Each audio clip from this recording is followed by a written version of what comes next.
जय Hind, Vande Mataram. Dear student, स्वागत है आपका आपके अपने यूट्यूब लर्निंग प्लेटफॉर्म माई डीडीयू यूनिवर्सिटी पे। स्टूडेंट्स, मैं आपका अपना एजुकेटर शुभम सर आज आपके लिए लेकर अवेलेबल हूँ एक और इम्पॉर्टेंट प्रीवियस ईयर पेपर। जी हाँ स्टूडेंट्स, आप देख पा रहे होंगे आज मैं आपके लिए लेकर अवेलेबल हूँ COMM 203, यानी जो हमारे बीए के या ग्रेजुएशन के आप कह सकते हो किसी सेमेस्टर के स्टूडेंट है उनके लिए माइनर का पेपर COMM 203। स्टूडेंट, इस पेपर का टाइटल है फाइनेंस एंड बैंकिंग और ये माइनर वोकेशनल कोर्स आपका होने वाला है। स्टूडेंट, हम आपके लिए 2023-24 का प्रीवियस ईयर पेपर लेकर अवेलेबल हैं जो आपका पिछले सेमेस्टर में हुआ है। तो स्टूडेंट देखेंगे कि कैसे क्वेश्चन आए थे और उनके राइट आंसर क्या हैं, ताकि आप अपनी तैयारी को सबसे अच्छे ढंग से संपन्न कर सकें। स्टूडेंट्स, आपको अगर वीडियो लेक्चर अच्छा लगता है तो फ्रेंड्स से शेयर करिएगा और चैनल पर नए हैं तो सब्सक्राइब करिएगा स्टूडेंट्स, क्योंकि हम आपके सपोर्ट से ही दिन प्रतिदिन ग्रो कर रहे हैं। तो चलिए शुरू करते हैं। पहला ही क्वेश्चन कर रहा है, निम्नलिखित में से कौन सा भारतीय रिजर्व बैंक का काम नहीं है, यानी क्या फंक्शन नहीं है रिजर्व बैंक का। पहला कर रहा है बैंक नोट जारी करना, दूसरा कर रहा है वाणिज्यिक बैंक यानी वाणिज्यिक मतलब कॉमर्शियल बैंक का नगद संचय का संरक्षक यानी कस्टोडियन यानी गार्जियन का काम करना, जमा स्वीकार करना और जनता को ऋण देना, और साख नियंत्रण यानी कंट्रोलर ऑफ क्रेडिट। तो स्टूडेंट, बैंक का काम है, किसी भी नॉर्मल बैंक का काम है, रिजर्व बैंक का काम नहीं है जमा स्वीकार करना और जनता को कर्ज नहीं देती है। रिजर्व बैंक जो है बैंकों को कर्ज देती है, ठीक है।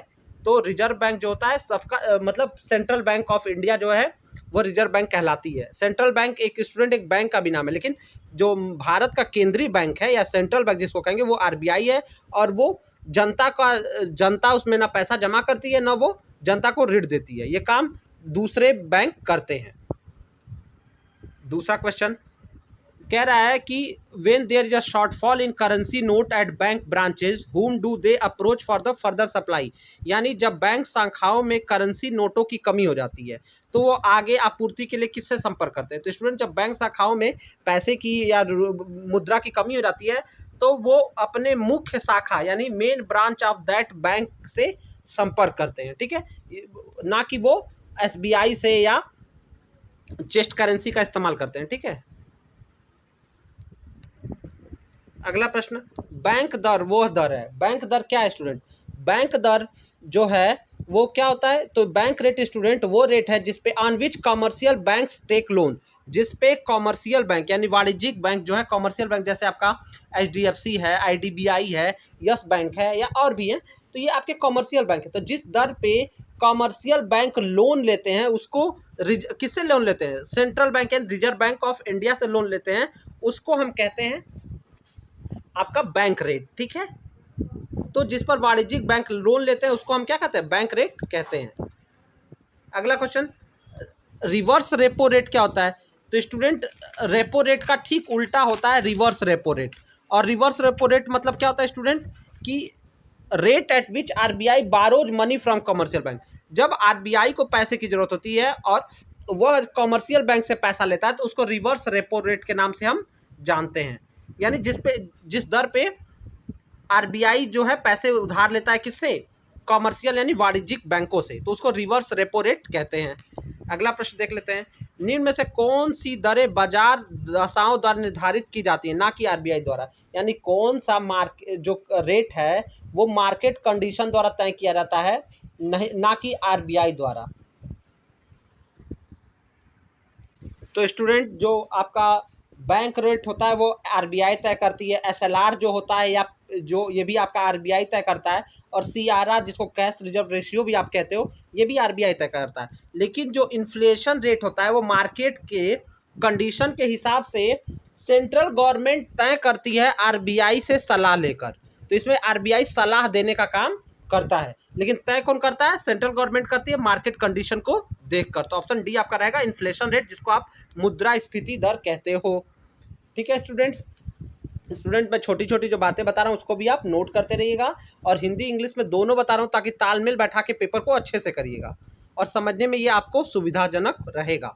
अगला क्वेश्चन कर रहा है कि विच of the following institution regulate non banking financial companies, यानी जो नॉन बैंकिंग यानी जो गैर आपके कह सकते हो कि गैर बैंकिंग वित्तीय कंपनियों का विनियमन जो है विनियमित करती है। कौन करता है कि जो गैर आपकी बैंकिंग वित्तीय कंपनियां उसको विनियमन कौन करता है? तो स्टूडेंट इसको करता है आरबीआई। ठीक है, तो आरबीआई ही जो है नॉन बैंकिंग फाइनेंशियल कंपनी जो होती है, नॉन बैंकिंग वाली जो होती हैं, उनको रेगुलेट करता है। और ये आरबीआई को आरबीआई एक्ट 1934 उसको ये अधिकार देता है। आरबीआई एक्ट 1934 उसको ये अधिकार देता है। अगला क्वेश्चन कह रहा है डीमेट प्रारूप में शेयरों को संभालने के लिए देश में निम्नलिखित कौन सी डिपॉजिटरी है? यानी जो हमारा डी जो होता है, कह रहा है कि आपका डीमेट फॉर्म में जो होता है कि कौन सी डिपॉजिटरी यानी कौन सी जो जमा जिसमें डिपॉजिटरी शाखा है कंट्री की जो शेयर को हैंडल करती है डीमेट फॉर्म में। तो स्टूडेंट शेयर को हैंडल करती है डीमेट फॉर्म में, ये आपका एनएसडीएल होता है। ठीक है, एनएसडीएल इसको करता है। ठीक है स्टूडेंट ये सारे जो दिए जा रहे हैं सबके आप फुल फॉर्म अच्छे से देख लीजिएगा, क्योंकि फुल फॉर्म भी इस पेपर में बहुत सारे पूछे गए हैं। अगला क्वेश्चन कह रहा है कि what does EMI indicate in the context of a bank loan? यानी बैंक लोन में ईएमआई क्या दर्शाता है? तो बैंक के लोन में ईएमआई क्या दिखाता है, यानी ईएमआई का क्या मतलब है? तो स्टूडेंट ईएमआई का फुल फॉर्म ही इसका मतलब हो जाएगा। तो ईएमआई का फुल फॉर्म क्या होता है? इक्वेटेड मंथली इंस्टॉलमेंट, यानी महीने में आपको कितना देना है, समान मासिक किस्त। इक्वेटेड मंथली इंस्टॉलमेंट ही बैंक ऋण में, यानी कि कितना कितना आपका महीने का किस्त बनेगा बराबर बराबर, जिसको आप ईएमआई कहते हो। आप सब ने स्टूडेंट्स अमेजॉन से फ्लिपकार्ट से ईएमआई पे आजकल सामान आप मंगाते हो, तो उसका जैसे 18-20 हज़ार का होता है तो एक किस्त बन जाती है कि महीने महीने में इतना देना है और इतने दिन में आपका पैसा पूरा हो जाएगा। ठीक है, तो उसको ईएमआई कहते हैं, जिसका फुल फॉर्म है इक्वेटेड मंथली इंस्टॉलमेंट। अगला प्रश्न देखते हैं निम्नलिखित में से किसका कारोबार बुलियन मार्केट पर किया जाता है? ठीक है, तो कौन सा ट्रेड बुलियन मार्केट पे किया जाता है? तो स्टूडेंट बुलियन मार्केट जो होता है उसमें जो ट्रेड होता है, ट्रेड मतलब व्यापार आप कह सकते हो, लेन देन, तो उसमें बायर और सेलर, ठीक है, गोल्ड और सिल्वर पे ट्रेड करते हैं। बुलियन मार्केट में किस पे ट्रेड करते हैं? गोल्ड और सिल्वर पे। तो ऑप्शन आपका सी राइट रहेगा। ठीक है, गोल्ड और सिल्वर। अगला प्रश्न कह रहा है कि systematic investment plan are a customer centric facility provided by which of the following? यानी जो व्यवस्थित निवेश योजनाएं हैं वो निम्नलिखित में से किसके द्वारा ग्राहकों को केंद्रित सुविधा है, मतलब किसके द्वारा ग्राहकों को दी जाने वाली सुविधा है? तो स्टूडेंट सिस्टमैटिक इन्वेस्टमेंट प्लान, इसको शॉर्ट फॉर्म में एसआईपी कहते हैं। जो हमारे कॉमर्स के स्टूडेंट होंगे वो अच्छे से समझ पा रहे होंगे। तो एसआईपी जो होता है वो किसके द्वारा प्रोवाइड किया जाता है? कस्टमर को। तो स्टूडेंट एसआईपी का प्रोवाइड कराने का काम म्यूचुअल फंड्स करता है। ठीक है, तो ऑप्शन सी रहेगा म्यूचुअल फंड्स। अगला प्रश्न in what veg knowing this IFSC code help the bank customer? यानी आईएफएससी कोड जो बैंक में होता है वो कस्टमर की मदद कैसे करता है? तो स्टूडेंट जो आईएफएससी कोड है वो इलेक्ट्रॉनिक भुगतान हस्तांतरण में आवश्यक है, यानी जो इलेक्ट्रॉनिक पेमेंट के ट्रांसफर में हमको आईएफएससी कोड की जरूरत पड़ती है, बिल्कुल पड़ती है। यह कोड देश की प्रत्येक बैंक शाखा की पहचान करता है। इससे पता चल जाता है कि ये देश में किस शाखा से आप जुड़े हुए हैं या किस शाखा पे आप लेन देन कर रहे हैं। तो ये भी बिल्कुल ठीक है, शाखा की पहचान के लिए आवश्यक है। तीसरा कह रहा है औपचारिक शिकायत करते समय ये आवश्यक है, यानी जब आपको आपके बैंक को का कोई कंप्लेन किसी बड़े बैंक से करना हो या संबंधित बैंक से करना हो तो आप क्या करोगे? अपना आईएफएससी कोड मेंशन करोगे कि मेरा ये खाता है और जिसका आईएफएससी कोड ये है, इसमें ये शिकायत है, ये समस्या है। तो ये वाली बात ये कह रहा है। तो और लास्ट ऑप्शन कह रहा है ए और बी दोनों। तो स्टूडेंट इसमें राइट आंसर हो जाएगा कि इलेक्ट्रॉनिक हस्तांतरण में आवश्यक है, और बी करे देश के प्रत्येक शाखा की पहचान करता है। ठीक है, तो ये दोनों ठीक है स्टूडेंट। तो आप ए और बी के साथ चल जाओगे। अगर सी भी रहे ना स्टूडेंट तो हो सकता है, और उसके बिना भी शिकायत हो सकती है। ठीक है, तो ठीक है, इसमें से ज़्यादा करेक्ट आपका डी, ए और बी दोनों हो जाएगा। अगला क्वेश्चन देख लेते हैं क्या कर रहा है। भारत में बीमा कंपनियों का कौन शीर्ष निकाय नियंत्रित करता है? यानी कौन सी एपेक्स बॉडी रेगुलेट करती है इंश्योरेंस कंपनी को भारत में? तो स्टूडेंट इंश्योरेंस कंपनी की जब हम बात करते हैं और उसको भारत में रेगुलेट करता है आईआरडीए। क्या रेगुलेट करता है? आईआरडीए। आईआरडीए बोले तो स्टूडेंट इसका फुल फॉर्म हो जाता है insurance regulatory development authority of India. ठीक है, तो student insurance regulatory development authority of India. ठीक है, अथॉरिटी इन इंडिया या ऑफ इंडिया आप कह सकते हो। ठीक है, तो ये आईआरडीए का फुल फॉर्म होता है। ये भी आप ध्यान रखिएगा। स्टूडेंट वीडियो फास्ट लगेगा तो स्लो करके देखिएगा, और अगर आपको स्लो लगता है तो अपने हिसाब से एडजस्ट कर लीजिएगा, ठीक है। हम यूट्यूब के पॉलिसी को मेंटेन करने के लिए वीडियो को थोड़ा सा फास्ट या स्लो कर लेते हैं अपने आवश्यकता अनुसार, ठीक है।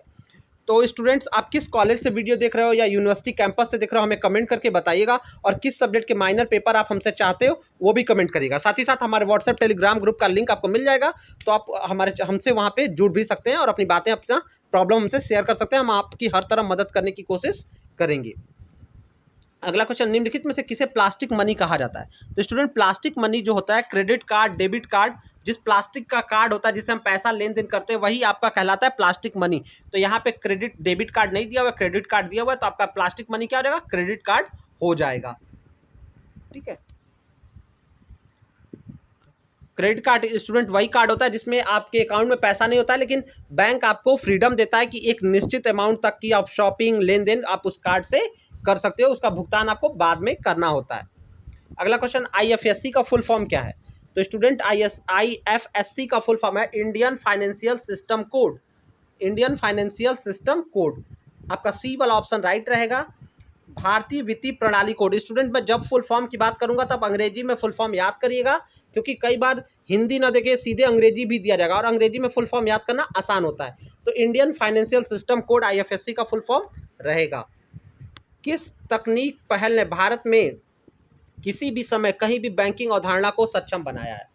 तो स्टूडेंट कह रहा है कि किस तकनीक में भारत में कहीं पे भी और किसी भी समय बैंकिंग प्रणाली को जो है सक्षम यानी मतलब बनाया है, इसको फंक्शनेबल किया, इनेबल किया है। तो स्टूडेंट, कोर बैंकिंग समाधान, जिसको कोर बैंकिंग सोल्यूशन कहते हो, तो कोर बैंकिंग सोल्यूशन ने जो है कॉन्सेप्ट ऑफ जो any time anywhere banking in India को आसान सुलभ बनाया, कोर बैंकिंग सोल्यूशन ने। अगला क्वेश्चन, RTGS का फुल फॉर्म क्या है? तो स्टूडेंट, RTGS का फुल फॉर्म होता है real time gross settlement. Option B आपको दिख रहा होगा, रियल टाइम। मैं बार बार बता रहा हूँ, फुल फॉर्म आप अंग्रेजी से याद करिएगा तो गलत नहीं होगा, ठीक है। तो रियल टाइम में जो ग्रॉस सेटलमेंट किया जाता है उसको RTGS हम कहते हैं। RTGS का आप जाते हैं ना बैंक में RTGS कटाने, तो वही होता है रियल टाइम ग्रॉस सेटलमेंट। अगला प्रश्न स्टूडेंट, अगर आपको थोड़ा सा विजिबल नहीं होगा तो थोड़ा मेरे बातों को ध्यान से सुनिएगा। अगला क्वेश्चन कह रहा है कि डिसएडवांटेज है इलेक्ट्रिक पेमेंट का, यानी इलेक्ट्रॉनिक पेमेंट हम करते हैं, जैसे UPI से करते हैं, फ़ोन से कर रहे हैं, या मोबाइल बैंकिंग का इस्तेमाल करके कर रहे हैं, तो इसका नुकसान क्या है? तो धोखाधड़ी होने की संभावना होती है, बिल्कुल होती है। आवेग में खरीदारी, मतलब इम्पल्स बाइंग, आपके पास इलेक्ट्रॉनिक पैसा रहता है जो अब अगर आपको जाके खरीदना हो तो आप जाएंगे तब तो खरीदेंगे, आपको कुछ भी ऑनलाइन दिख लिया तो आवेग में खरीद लिए। भुगतान विवाद, पेमेंट को लेके इशू भी हो जाता है कि मिला, वो कंपनी कहती है हमें पैसा आ गया, आपका कई बार पैसा कट जाता है और फिर भी कंपनियां कहती हैं उन्हें नहीं मिला, या आपका पेमेंट फंस जाता है। तो ये सारे प्रॉब्लम आपको इलेक्ट्रॉनिक पेमेंट में फेस करने पड़ते हैं। तो डी ऑप्शन हो जाएगा ऑल ऑफ दीज। अगला क्वेश्चन, बैंक डिमांड ड्राफ्ट में से किसके समान है? यानी तो बैंक डिमांड ड्राफ्ट क्या है, किसके समान है? तो स्टूडेंट, बैंक डिमांड ड्राफ्ट को आप जान लीजिए, इसको बैंकर्स चेक के नाम से हम जानते हैं। इसका दूसरा नाम ही क्या है? Bankers cheque. तो वो किसके समान है? बैंकर्स चेक के समान नहीं है, वो बैंकर्स चेक ही है। डिमांड ड्राफ्ट को हम बैंकर्स चेक कहते हैं, ठीक है। आप डिमांड ड्राफ्ट बनाते हो, किसी संस्था को आपको पैसे देना है, कोई फीस कटानी है, जो फॉर्म होता है, तो DD होता है ना, डिमांड ड्राफ्ट मतलब DD। तो आप बैंक पे जाते हो, कुछ चार्ज देते हो, तो आपका पैसे का वो DD एक चेक की तरह बन जाता है, और आप जमा कर देते हो अपने संस्थान में ले जाके, तो वो संस्थान उससे वो अपना पैसा, उस DD को भजा के अपना पैसा वापस ले लेता है, तो उसको DD बोलते हैं। इसको बैंकर्स चेक के नाम से हम जानते हैं। अगला क्वेश्चन, निम्न में से कौन RBI की सहायक कंपनी है? तो RBI की सहायक कंपनी क्या है? सब्सिडियरी। तो स्टूडेंट कह रहा है SIDBI, small industry development bank. तो कह रहा है कि ये RBI की सहायक है। नाबार्ड है, नेशनल हाउसिंग बैंक। तो स्टूडेंट, इसमें जो RBI की जो सहायक है वो नाबार्ड है, ठीक है। सिडबी जो है स्टूडेंट, वो IDBI की सहायक है, ये IDBI बैंक का सहायक है, ठीक है।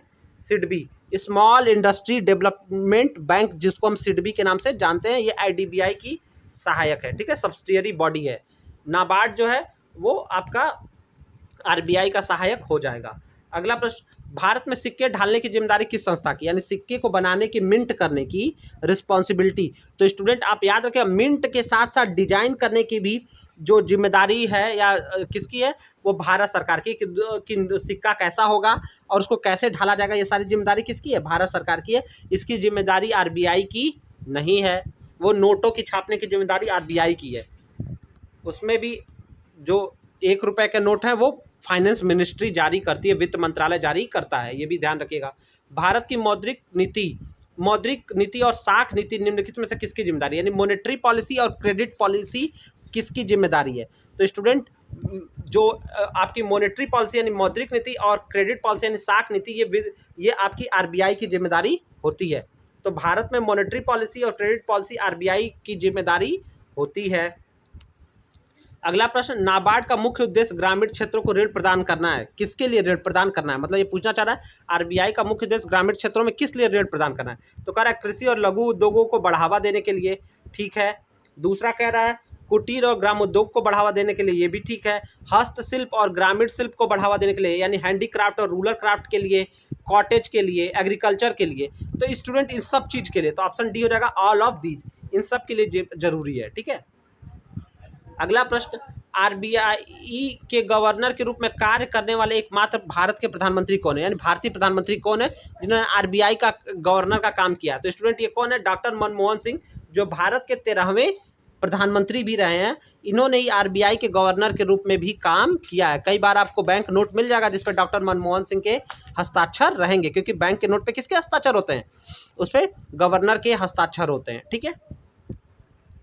अगला प्रश्न, बैंकिंग निम्नलिखित में से अर्थव्यवस्था किस क्षेत्र के अंतर्गत आती है। तो बैंकिंग अर्थव्यवस्था जो है वो किस अर्थव्यवस्था के अंतर्गत आती है। तो स्टूडेंट जो बैंकिंग आपका होता है वो आपका तृतीयक सेक्टर, जिसको आप तृतीयक सेक्टर या कहते हो टर्शियरी सेक्टर के अंदर बैंकिंग सर्विस आती है। और टर्शियरी सेक्टर यानी तृतीयक सेक्टर को हम सर्विस सेक्टर के नाम से भी जानते हैं, सेवा सेक्टर के नाम से भी जानते हैं। और बैंकिंग हमेशा किस में आता है, टर्शियरी सेक्टर यानी तृतीयक क्षेत्र में या सर्विस क्षेत्र में आता है। ये भी आप ध्यान से समझ लीजिएगा। अगला प्रश्न, स्टूडेंट मैं आपको प्रश्न बताता हूँ, उसका सीधे राइट आंसर बताता हूँ ताकि आपको कोई कंफ्यूजन ना रहे। स्टूडेंट वीडियो को अपने फ्रेंड से शेयर करना बिल्कुल ना भूलिएगा, क्योंकि आपके सपोर्ट से ही चैनल ग्रो कर रहा है। अगला क्वेश्चन, बैंकिंग लोकपाल योजना निम्नलिखित व्यवसाय पर लागू है। तो बैंकिंग लोकपाल जो है योजना, यानी जिसको बैंकिंग ओम्बड्समैन कहते हैं आप, ओम्बड्समैन, तो बैंकिंग ओम्बड्समैन किस पे आधारित है। तो स्टूडेंट ये बैंकिंग ओम्बड्समैन जो है, जिसको आप कहते हो कि बैंकिंग लोकपाल, ये आरआरबी सहित सभी अनुसूचित वाणिज्यिक बैंक, ठीक है, तो all scheduled commercial bank including RRB student क्या होता है, रेलवे रिक्रूटमेंट बोर्ड के साथ साथ सभी कॉमर्शियल जो बैंक होते हैं वो बैंकिंग लोकपाल उस पर लागू होता है। आरआरबी मतलब रेलवे रिक्रूटमेंट बोर्ड के साथ साथ सभी कॉमर्शियल यानी वाणिज्यिक बैंकों पर लागू होता है। तो ऑप्शन बी आपका राइट रहेगा।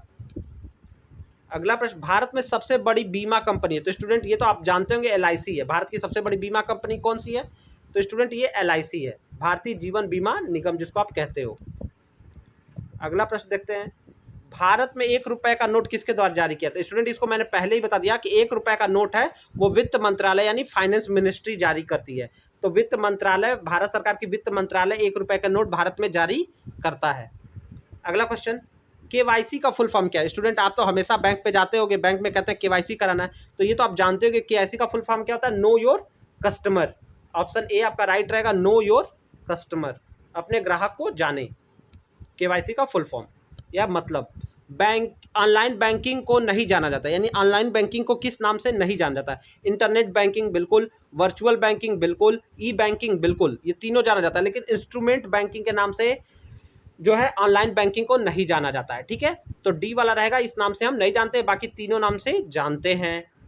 अगला प्रश्न भी देख लेते हैं क्या कह रहा है। अगला प्रश्न कह रहा है बैंकिंग लेन देन में पिन को कहा जाता है। अब बैंकिंग लेन देन में स्टूडेंट दो बात, पिन के कई फुल फॉर्म है, एटीएम के भी कई फुल फॉर्म है, लेकिन किस संदर्भ में पूछा जाता है। यहाँ पे पिन पूछा जा रहा है ट्रांजेक्शन के, यानी जो आप पैसा लेन देन करते हो उसमें। तो स्टूडेंट ट्रांजेक्शन लेन देन में पिन का फुल फॉर्म होता है पर्सनल आइडेंटिफिकेशन नंबर। आप होता है ना, पिन डालते हैं तब अपना पैसा यूपीआई से भेजते हैं, तो पिन क्या होता है, पर्सनल आइडेंटिफिकेशन नंबर, निजी पहचान संख्या। लेकिन पोस्ट ऑफिस के संदर्भ में पिन का नंबर फुल फॉर्म क्या होगा, पोस्टल इंडेक्स नंबर। ये पोस्ट ऑफिस के संदर्भ में होता है, तो यहाँ पोस्ट ऑफिस से मतलब नहीं है, तो राइट आंसर आपका सी रहेगा, पर्सनल आइडेंटिफिकेशन नंबर।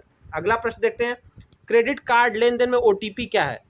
तो ओटीपी क्या होता है स्टूडेंट, किसी भी क्रेडिट कार्ड या किसी चीज़ में ओटीपी क्या होता है, तो ओटीपी होता है वन टाइम पासवर्ड। यानी आपको कोई लेन देन करना हो तो आपको OTP यानी वन टाइम पासवर्ड आपके फ़ोन पे आता है और उसको आप जब किसी से शेयर करेंगे तभी लेन देन आप कर पाएंगे इसको, ठीक है, या वेरिफिकेशन को अंजाम दे पाएंगे, तो इसको वन टाइम पासवर्ड कहा जाता है। और ये क्रेडिट कार्ड ने सब चीज़ में इस्तेमाल होता है।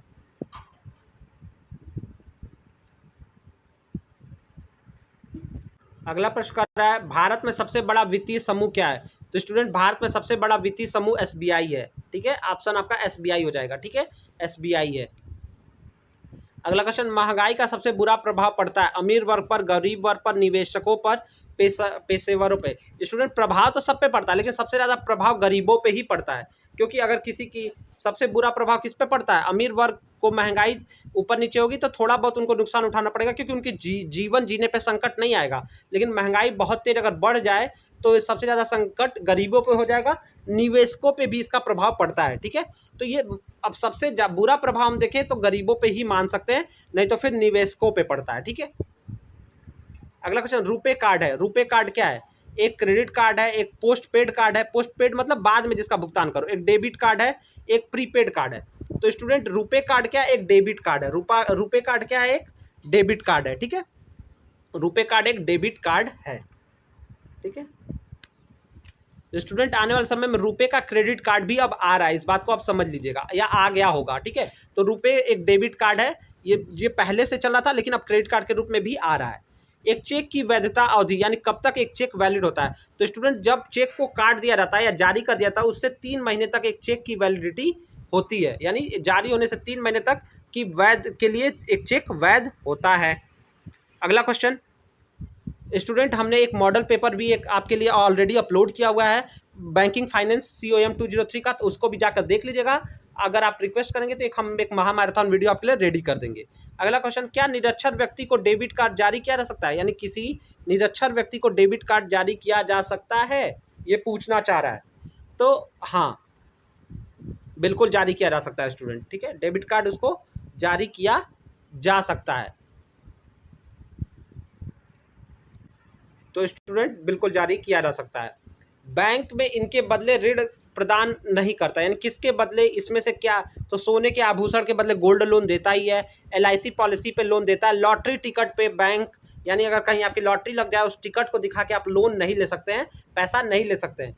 बाकी नेशनल सेविंग सर्टिफिकेट पे, राष्ट्रीय बचत प्रमाण पत्र पे भी लोन मिल जाता है, लॉटरी टिकट पे लोन नहीं मिलता है। अगला क्वेश्चन, किस खाते का उपयोग करने पर कार्ड बैंक धारक के कर्जदार हो जाते हैं?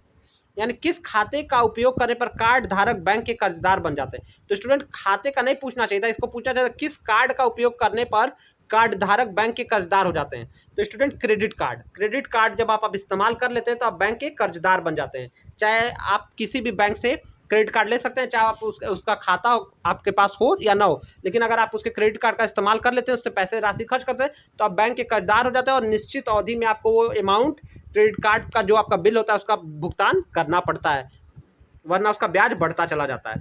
अगला क्वेश्चन, निम्न में से कौन सी एक क्रिप्टो करेंसी है? तो स्टूडेंट, क्रिप्टो करेंसी तो बिटकॉइन है। बाकी डॉलर, रुपी और रियाल ये देश की मुद्राएं हैं। डॉलर US की है, रियाल सऊदी वदी की तरफ चलता है, मतलब गल्फ कंट्रीज में, और रुपया भारत की है, ठीक है। लेकिन बिटकॉइन जो है ये क्रिप्टो करेंसी है जिसपे भारत में बैन लगा दिया गया है। अगला क्वेश्चन, IMPS का फुल फॉर्म क्या है? तो नेक्स्ट क्वेश्चन पूछ रहा है IMPS का फुल फॉर्म। तो स्टूडेंट, इसका मतलब होता है इमीडिएट मोबाइल पेमेंट सर्विस, ठीक है, sorry, immediate mobile payment system. Student, अंग्रेजी में फुल फॉर्म में छोड़ दिया है, मोबाइल पेमेंट के बाद ये सिस्टम लिखना भूल गया है, ठीक है। बाकी और किसी में इस तरह का दिया नहीं है, तो ये हो जाएगा, यहाँ सिस्टम आप जोड़ लीजिएगा। तत्काल मोबाइल भुगतान प्रणाली इसका राइट आंसर हो जाएगा, तत्काल मोबाइल भुगतान प्रणाली, इमीडिएट मोबाइल पेमेंट सिस्टम, ठीक है। तो ये IMPS का, इसको कई जगह आपको इमीडिएट पेमेंट सिस्टम भी मिल जाएगा, ठीक है, मोबाइल नहीं मिलेगा तो भी ये इसी का फुल फॉर्म है, ठीक है। अगर इमीडिएट पेमेंट सिस्टम भी आएगा तो भी आप इसी को फुल फॉर्म समझिएगा। अगला क्वेश्चन, निम्नलिखित में से किसे आधार कार्ड के साथ जोड़ा जाना जरूरी है? यानी किसके, मतलब किसको आधार कार्ड के बिना जोड़ा जाना जरूरी है, किसको आधार कार्ड से हम जोड़ सकते हैं? एंड निफ्ट, तो बिना आधार कार्ड के भी निफ्ट का फुल फॉर्म स्टूडेंट बता रहा हूँ, नोट कर लेगा, national electric fund transfer. Student, अगर कुछ छूट जाता है तो वीडियो को स्लो करके या पीछे करके भी देख लीजिएगा। तो निफ्ट का full form national electric fund transfer, RTGS का भी फुल फॉर्म जान लीजिए क्योंकि पूछा जा सकता है, real time gross settlement RTGS, ठीक है। और जो बाकी जो कह रहा है ये दो इंपॉर्टेंट फुल फॉर्म हो गए। अगला कह रहा है एईपीएस, तो स्टूडेंट एईपीएस को ही हम आधार कार्ड के सक्रिय होने पे ही इस्तेमाल कर सकते हैं, क्योंकि एईपीएस का फुल फॉर्म होता है आधार इनेबल्ड पेमेंट सिस्टम, जिसको आप अंगूठा लगा के पैसा निकाल लेते हो ना बैंक का, तो वो एईपीएस है, आधार इनेबल्ड पेमेंट सिस्टम। इसके लिए आधार कार्ड होना जरूरी है और बैंक में आपका आधार जुड़ा हुआ होना भी जरूरी है। अगला क्वेश्चन सीटीएस क्या है, तो सीटीएस स्टूडेंट क्या होता है, cheque truncation system, cheque truncation system को हम सीटीएस कहते हैं। तो आपका ऑप्शन बी राइट हो जाएगा, चेक ट्रंकेशन प्रणाली या cheque truncation system. Next question की तरफ बढ़ चलते हैं। प्रभूतियों के धारण एवं हस्तांतरण के लिए डिपॉजिटरी भागीदार के साथ लाभार्थी स्वामी के खाते को कहा जाता है, यानी जो beneficial owner account with the depository participant for holding transfer of securities. तो स्टूडेंट इसको क्या कहा जाता है कि जो प्रतिभूतियों के धारण और हस्तांतरण के लिए जो डिपॉजिटरी भागीदार के साथ लाभार्थी स्वामी का जो खाता होता है उसको हम डीमेट अकाउंट के नाम से जानते हैं। क्या जानते हैं? डीमेट खाता, डीमेट अकाउंट के नाम से जानते हैं। अगला क्वेश्चन, नए बैंक की स्थापना के प्रस्तावों पर सक्रिय रूप से विचार किया जा रहा है, इसे कौन सी संस्था अनुमति देती है? यानी जो नए बैंक की स्थापना की अनुमति कौन देती है? आरबीआई देता है स्टूडेंट। नए बैंक इस्टेब्लिश करने की अनुमति क्या कौन देता है? RBI, reserve bank of India.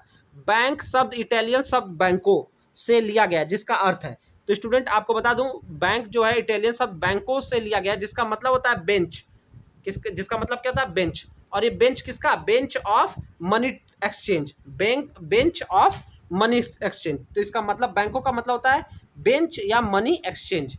Bench मतलब बेंच, वही टेबल डेस्क मेज वाला बेंच। तो बेंच मतलब इटालियन शब्द बैंक शब्द बेंच से बना है, और किसका बेंच? मनी एक्सचेंज, जिसपे पैसे का लेन देन हो वो वाला बेंच, उसी शब्द से बैंक की उत्पत्ति हुई है। स्टूडेंट बैंक के लिए फ्रेंच वर्ड बैंक्यू का इस्तेमाल किया जाता है, BANQUE, ये भी पूछा जा सकता है। और इटालियन वर्ड तो आपको पता ही चल गया कि बैंको है।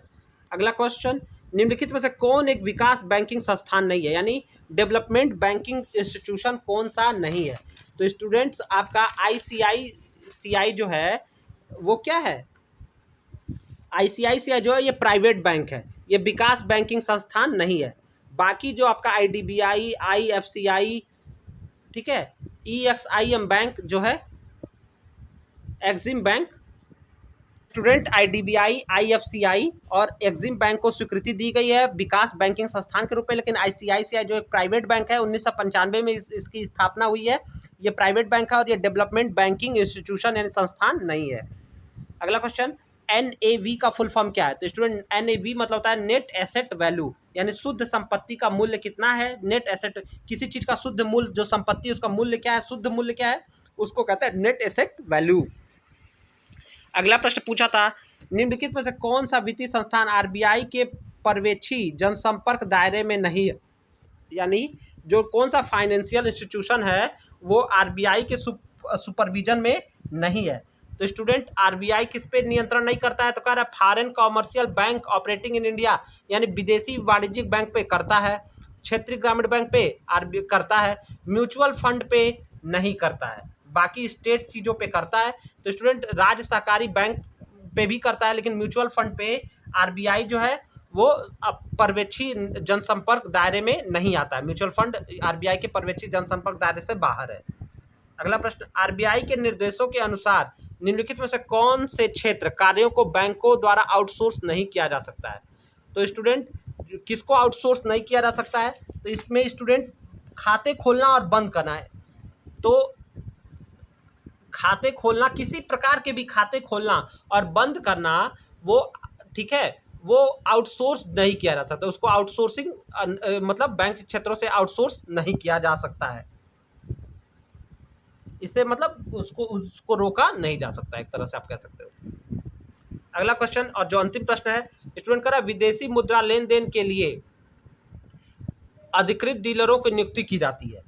तो विदेशी मुद्रा लेन देन जो फॉरेन एक्सचेंज होता है ट्रांजैक्शन के लिए जो अधिकृत डीलर है उसकी नियुक्ति कौन करता है? उसकी नियुक्ति भी आरबीआई करता है student, reserve bank of India करता है। तो स्टूडेंट इस तरह से हमने 50 क्वेश्चन आपके लिए कवर कर दिया प्रीवियस ईयर का। आशा करते हैं वीडियो लेक्चर आपको अच्छा लगा होगा, तो वीडियो को जम के शेयर कर दीजिएगा फ्रेंड्स के बीच और अपने क्लासमेट्स के बीच। तब तक मिलते हैं आपसे नेक्स्ट वीडियो में। तब तक आपको आपके एग्जामिनेशन के लिए हमारी माई डी डी यूनिवर्सिटी टीम की तरफ से गुड लक।